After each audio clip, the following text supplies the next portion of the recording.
A gente, como sempre, vem acompanhando o que acontece no cenário pernambucano, e não poderia deixar de ser diferente. Estávamos em Brasília essa semana e começamos a observar todas as conversas de bastidores que estavam acontecendo em torno da montagem das chapas majoritárias aqui para o governo. Existe um velho ditado que diz que quando você combina as coisas, você não deve combinar só para si, tem que combinar com os outros também. Como diria o velho ditado, deve ser combinar com os russos. Esse é um ditado que na campanha do primeiro campeonato mundial do Brasil, em 1954, o técnico chegou, esqueci o nome dele agora, e falou, e Garrincha disse sim, e o Brasil ia jogar contra os russos, contra a União Soviética na época. E Garrincha disse, peraí, mas está tudo certo aqui, mas vocês combinaram com os russos que vai dar tudo certo dessa forma. Então, dito isso, a gente diz o seguinte, que a chapa majoritária que foi lançada ontem, né, foi uma chapa que está faltando um dente. Ontem eu conversando com meu sobrinho, ele disse algo interessante, foi uma chapa sem dente. De fato, lançaram a chapa faltando um dente. Isso tudo porque o senador Humberto Costa alega que nada foi combinado com ele, né? Diz que atropelaram o processo de discussão, né, da convenção do PT, onde ia ratificar o nome dele em apoio ao PSB. Né? As conversas foram feitas a nível de partido, não conversou com o senador e o senador simplesmente não participou. Que isso já tinha agenda, né, e que a decisão de lançar a chapa ontem, que ia ser na quinta-feira, vocês lembram do que eu falei, né, no meu corte que eu falei lá nas redes sociais, foi simplesmente postergada porque não tinha confirmação de do senador Humberto Costa, e tentaram fazer com que Humberto Costa fosse ontem, na sexta-feira. Também não aconteceu. Quando eu digo ontem, no dia 20 de março. Moral da história, a chapa foi lançada com o vice Carlos Costa, irmão do ministro de Portos e Aeroportos Silvio Costa, e com a ex-deputada Marília Reis. E a gente viu um evento. Foi lançado a chapa. Hoje, Igor Maciel, né, do Jornal do Comércio, disse que a chapa estava parecendo um bolo sem ingrediente. E muitas vezes, quando você não coloca ingrediente no bolo, o bolo não dá certo. Quem é cozinheira, quem sabe fazer bolo, sabe que faltou alguma coisa, algum ingrediente. Se esquecer de botar fermento, é uma miséria. O bolo nem cresce. Aí que acaba tudo. Mas eu vou fazer aqui uma análise interessante. Eu entendo claramente que para se formar uma grande aliança, tem que se combinar. A aliança pode ser até discutível, dizendo, olha, a aliança não é muito boa, o apoio de fulano não é muito importante. Estou falando no campo da política. Né?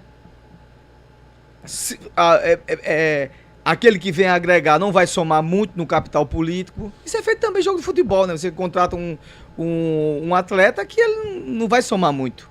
É a falar desperdício de contratação.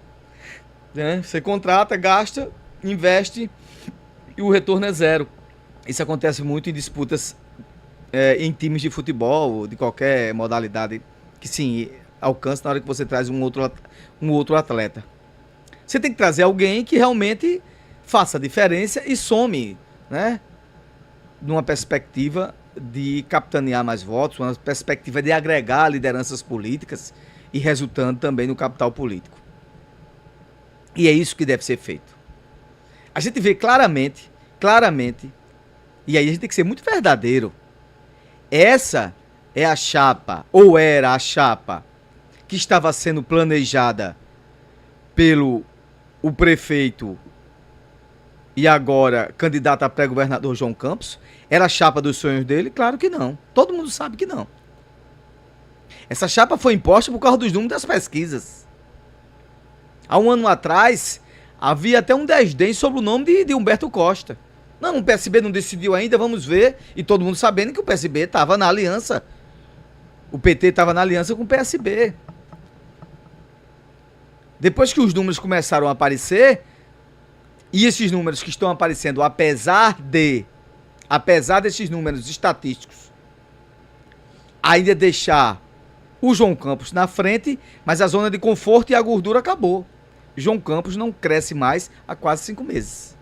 E quem tem crescido é a governadora. E que já tem pesquisas internas que falam que já há um empate técnico. Para vocês que não sabem do assunto. Olha, quem está crescendo é a governadora. Então, por isso que eu entendo claramente, se eu estiver errado aqui, eu me curvo ao erro da afobação.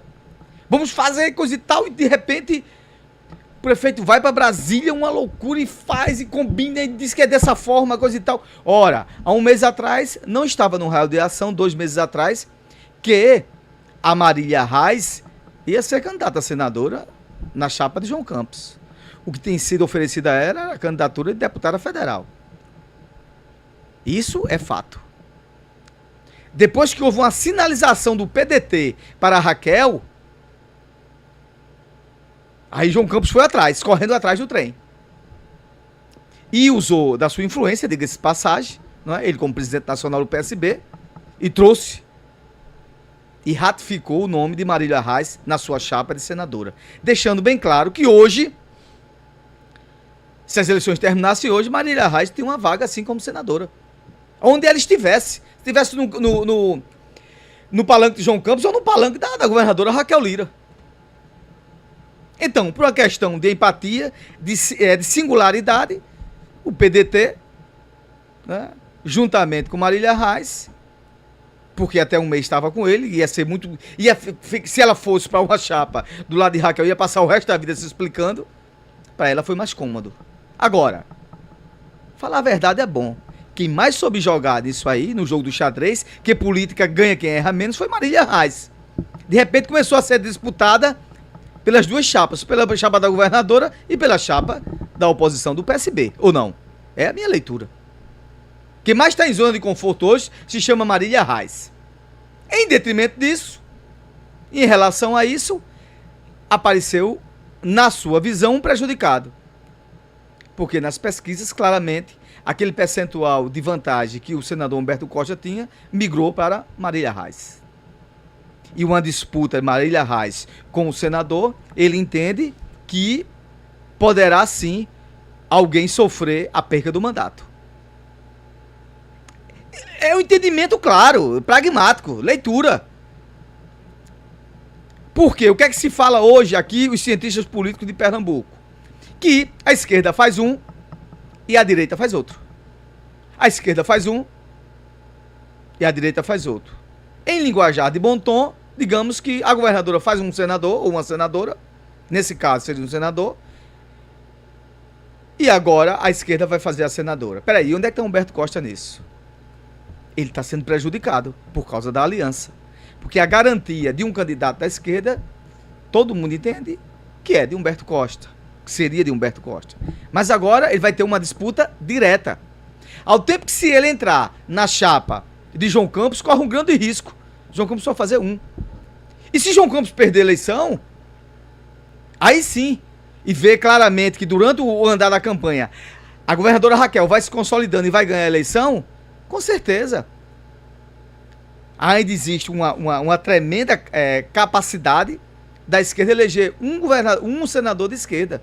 E esse senador de esquerda não seria mais Humberto Costa. Seria Marília Reis. E Humberto seria o sacrifício. E o senador, com certeza, Humberto Costa está tendo essa leitura. A ponto de deixar bem claro e não participar do evento de ontem. Porque não foi combinado com ele.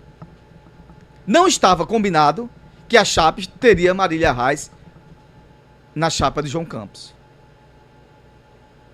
Também tem a leitura, olha, se Marília Reis consegue se eleger, ela estando na minha chapa, ela também consegue puxar Humberto Costa. Mas tem que combinar com os russos. Quando eu digo russos, tem que combinar com o povo. O povo de Pernambuco vai ter essa leitura?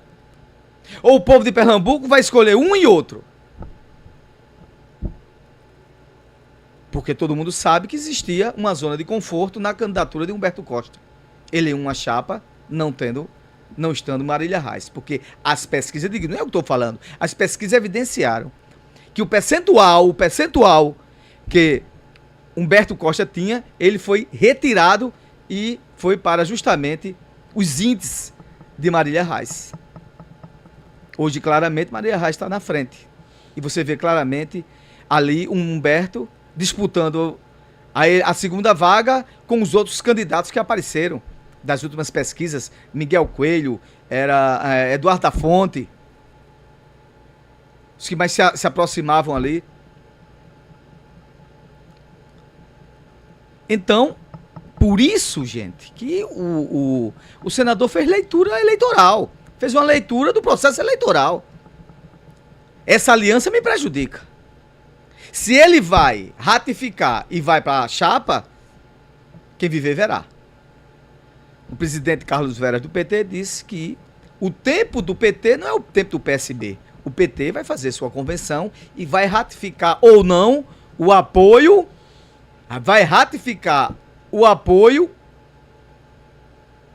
a João Campos. Ou não ratificar. Pelo que eu vi hoje, e pela palavra do senador Humberto Costa, poderá acontecer sim ou não. E poderá também até acontecer de Humberto Costa, de repente, a governadora estabelece e ratifica que também apoia o governo federal no plano nacional e o PT nacional liberar. Dizer, não, Humberto pode ficar. Já que a governadora apoia em Pernambuco o presidente Lula, então o senador Humberto pode ficar também na chapa de Raquel. Abre um excedente. Em política pode tudo. Abre um excedente. Uma excepcionalidade. Já que tem campo de esquerda e campo de esquerda. Campo progressista e campo progressista. Vamos botar assim. Acho que a palavra se aplica melhor. Então, eu digo a você, é a primeira vez que você vê uma concepção de chapa lançada faltando um. Porque o outro não foi. Porque o outro está se sentindo prejudicado numa composição de aliança que não foi combinada com ele. Não foi combinado com o senador Humberto Costa todo esse processo. Não foi combinado com o senador Humberto Costa esse lançamento de chapa. Esse lançamento de chapa saiu aí, né? A bancos, trancos e barrancos, numa velocidade, tudo porque na semana anterior existia claramente a decisão de que a chapa da governadora seria, veja só, seria Marília Reis, né?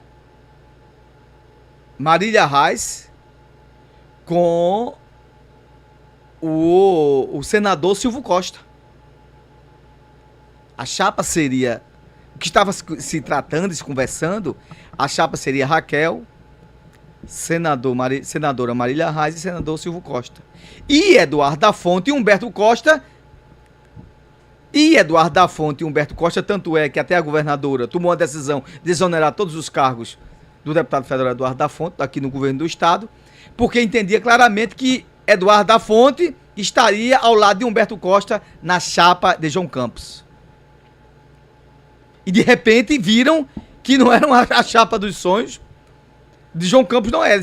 Essa chapa não vai ser muito boa. Por quê? Era a chapa dos sonhos de João Campos, mas não era a chapa da perspectiva eleitoral, do que estava se apresentando nas pesquisas. Por isso que mudou tudo. E eu digo claramente e repito, a chapa que está aí não é a chapa dos sonhos de João Campos. É a chapa necessária para ter um fôlego, para ter um fôlego do capital eleitoral.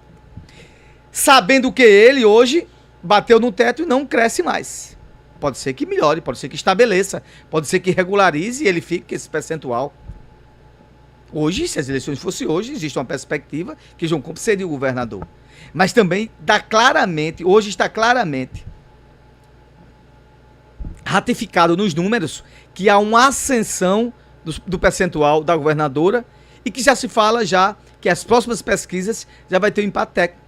Ora, João Campos não cresce mais. Quem está em ascensão é a governadora. Então o jogo está mudando. O jogo está mudando. Tem muita coisa pela frente, não tenha sombra de dúvida. Vai ter muita conversa pela frente, não tenha sombra de dúvida. E o que fica no ar agora é o seguinte: Humberto vai participar dessa chapa? Ele não foi. Dessa mesma chapa que foi anunciada ontem e ele não presenciou, e ele não foi. Combinaram com ele? Ou será que ainda há uma brecha, uma perspectiva de, havendo uma excepcionalidade, Humberto seguir na chapa de Raquel Lira? Tudo é possível. Tudo pode acontecer. Tudo pode acontecer.